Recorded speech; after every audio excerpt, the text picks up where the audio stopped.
And we're back with the pajama episode. Woo! We've been having wild pajama parties without you. Yeah, Candy's caught the plague, and Yeah. I'm having a crazy allergic reaction to an overwhelming abundance of Glade plugins in the holiday season. Oh no, she's got the consumption. Yeah. But kind of. I mean, you got the Rona. Yeah. So that's It's a good time. Not. And I was thinking about like our list of bad movies to watch, because it just keeps growing. Like everybody keeps like throwing movies at us, and they just get progressively worse and worse. And I'm like, what have you guys been doing with your lives? So hear me out. What if we flipped it a little bit? What if we went to watching Nicolas Cage movies instead? Yes. Right? I'm in. I think I've burnt myself out completely on bad movies at this point. Which one did it to you? It was Clownado. Yeah, Tornado was the last straw. the six-headed shark attack didn't do it. I didn't even but get to that. Oh my gosh, honey. Yeah, I didn't even get to the shark attack. I was just like, what? So they've got a shark, right? So this is the shark body. Now imagine there's a head here, and a head here, and a head here, and a head here, and another one. And they just go back down the body until it gets to the tail. And it's the most awkward looking thing you could ever imagine. Yeah, I can't. Like, I can't. I ended up so I was looking for other bad movies. Okay. And I found Ouija Shark.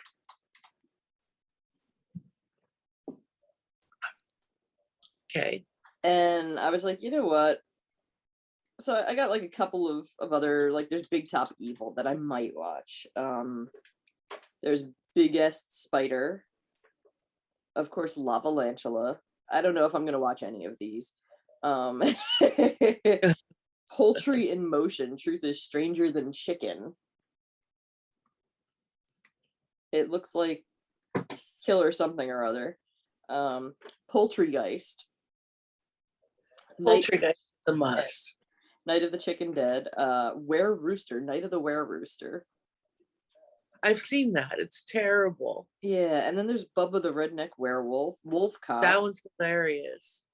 And yeah, like Zombies, I watched the trailer for it. I feel like I've seen the entire movie now. I think I'm just gonna watch the trailer for a lot of these and just be like, yeah, we're done. Because Sharktopus versus Whale Wolf. That was like it was starting to bend my back a little bit, and then Clownado just came in and was like, boom, like people's elbow right into the middle of my back. Yeah, exactly. It was just like, that's it, you're done. And I was like, I'm done. I can't do this. For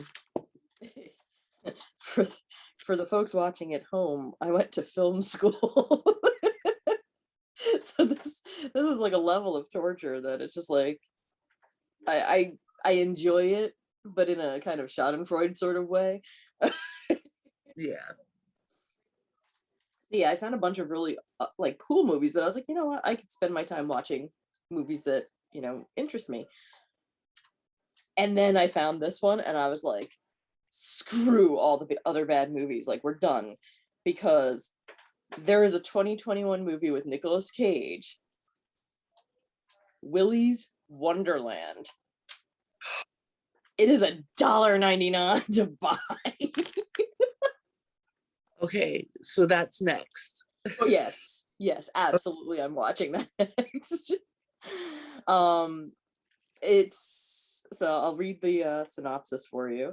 When his car breaks down, a quiet loner, Nick Cage, agrees to clean an abandoned family fun center in exchange for repairs. He soon finds himself waging war against possessed animatronic mascots while trapped inside Willy's Wonderland. It sounds like Five Nights at Freddy's. Yeah. And it looks like Five Nights at Freddy's too. So I was just like, oh, brilliant. And then he's like the oldest one in the film, and he's just literally murdering animatronics. And I'm like, yes, get him. Oh. Those things are so creepy.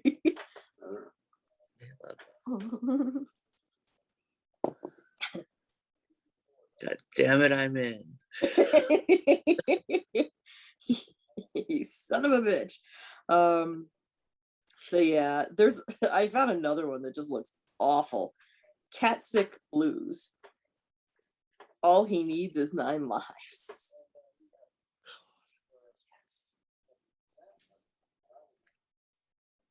Yes, you're seeing that correctly. That is a man wearing a cat head with cat claw gloves. Okay. When Ted's beloved cat dies, it causes a mental breakdown. Now he believes that the only way to bring back his pet is taking the lives of 9 humans. So Ted dons vicious, deadly cat claw gloves and a creepy cat mask and goes on a murderous rampage. As one does. As one does. Yes. So, yeah. And then the rest of my watch list is Nicolas Cage movies, because... Of course. Because it's Nicolas Cage, and you know what? All of his movies are so bad, they're great. Yeah, except National Treasure. National Treasure is a freaking national treasure, and I will watch the hell out of that every time it's on. I cannot explain it. I don't know what it is about that movie, but every single damn time it's on, I have to watch it. So yeah, there we go. So to round out all of the crazy, we will continue to review the bad movies that we've watched up to this point. And then yeah, and after we're done, what's that? And then it'll be Nick Cage. And then it's gonna be all Nick Cage all the time, because he's our hero. He is. We love Nicolas Cage. Yeah, but seriously, like Color Out of Space, I really enjoyed that movie. I liked that movie. Yeah, like I mean, I love H.P. Lovecraft, his stories. I don't like the racism in it, and yeah, I feel sort of bad for him as a person, because I think he was just afraid of everything. I think like, he was. Yeah, he had some issues, and you know, it's like. Go ahead. I said just a couple. A lot. He had newsstands and subscriptions to his issues, but and I think that's one of the things that's overlooked, is they're like, oh, he was this, and he hated all these people, but I'm like, but he was terrified of everybody. Like, look at all the people he was terrified of. There's an entire story where all he talks about are Italians.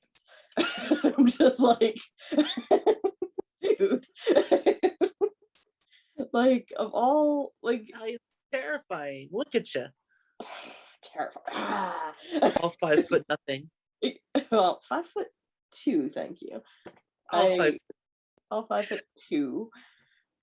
I guess I'm still 5'2". I think I'm still 5'2". Mostly 5 feet, but yeah. I mean, he was literally, like, he had some serious mental issues, so I feel bad that we overlook that. And it's like, okay, he's kind of locked in time, like he can't change, so right. You can't hold a dead man responsible for his past actions in the context of the time that he was living in, right? You know, and I feel bad that, you know, it's like they're throwing the baby out with the bathwater. Not everybody, but like some of the folks, they're like, oh, he was bad, just throw him out. And I'm like, but can we learn from this? Yeah, like, yeah, exactly. Let's bring it to the modern age, shine a light on it, and be like, okay, here's the context of everything he was writing. Here's society at the time that he was writing, which at the time that he was writing, that was not considered racist writing. Right. It was just like everybody wrote like that. Even Arthur Conan Doyle wrote like that. And that's something that everybody overlooks. And I'm like, dude's got some stuff going on there too. Yeah. I don't think he had the issues that H.P. Lovecraft had, though, at all. No. H.P. Lovecraft was... He was a neurotic little dude. He was... I feel bad for him. I do. You know, I kind of look at him like, aw, poor dude. Poor dude, you're scared of everything. Come here with your giant chin.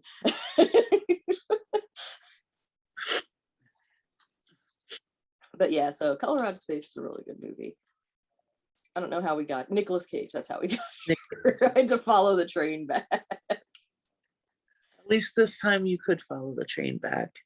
It is true. Sometimes I get there's the loop-de-loops and the I traps and but admit it, you love it when the train goes up, and then just dives right down off the cliff. Love it like you wouldn't believe. Like, we can totally make this. We're just gonna go faster. That's my girl. Meanwhile, I got my chorus behind me. Can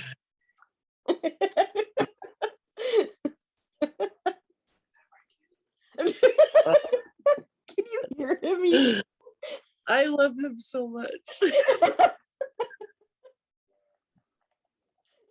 He's like, no, you don't. I love me some.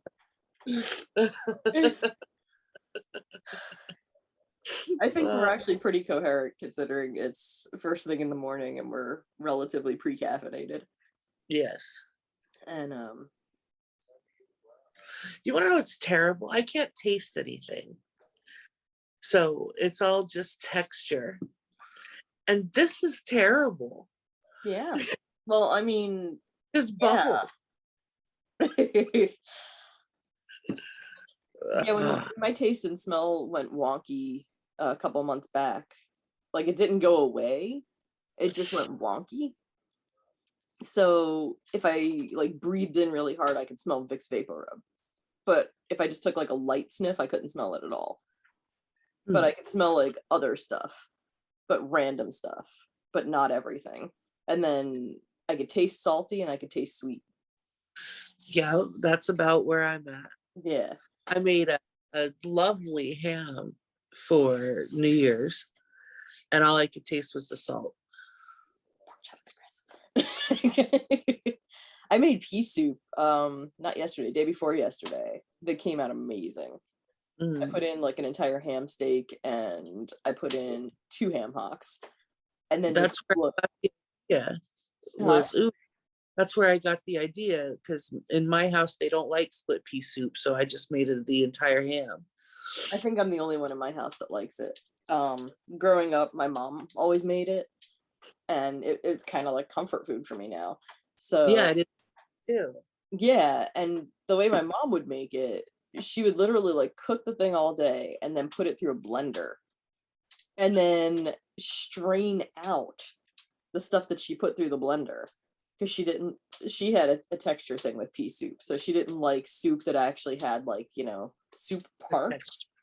Yeah, so it was this slurry of peas, and then she'd throw macaroni into it, like elbow macaroni. Interesting. Yeah, so I was just like, you know, for years I thought that was pea soup, and I'm like, okay. And then one day I was like, oh, here's a recipe for pea soup, I'm gonna try it. And it, you know, had chopped up onions, shredded carrots, and I was like, oh, that sounds lovely. And I'm looking at it while it's cooking, I'm like, that doesn't look anything like my mom's. And then I'm like thinking back, and I'm like, oh yeah, she used to put that stuff through the blender. Like, that's why it's not looking like mom's. So yeah, I didn't do that. 1, because I'm lazy. 2, because I don't mind parts of soup in soup. I think that's the point of soup, is to have the parts. Yeah, like I don't need it to be combined into Yeah. a I want paste. soup, not broth. Well, it wasn't even broth at that point. It was like a paste, like a watery paste. Because then it would solidify when you refrigerate it. And Right. oh, and she'd also strain off like all the fat on top of the soup too. So Okay. she would sit there with like a spoon and like get the fat that was coming up to the top. For my soup, I actually leave that in because I freeze it, and then the fat comes up to the top and seals it in the freezer. Yes. It doesn't get freezer burn. So I literally had my batch of pea soup. I just finished it up from last year, and I was like, I need more pea soup. So there we go. Found a system that works, and pea Yeah. soup that I love, and it's fantastic. And so I told my son, I was like, "You gonna try the pea soup this year?" He's like, "I guess I'll give it a try." I'm like, "You're gonna love it," The because seriousness in his face, I can just picture it. he's 10 going on 100. Yeah. My He's favorite a, part is when he's sitting there and he gets all pensive and quiet. And then he's like, "Say, mommy." I'm like, "Say?" He's like, "Say, mommy, what about blah, blah, blah, blah?" And I'm like, I was like, when did you turn into like 23 Skidoo?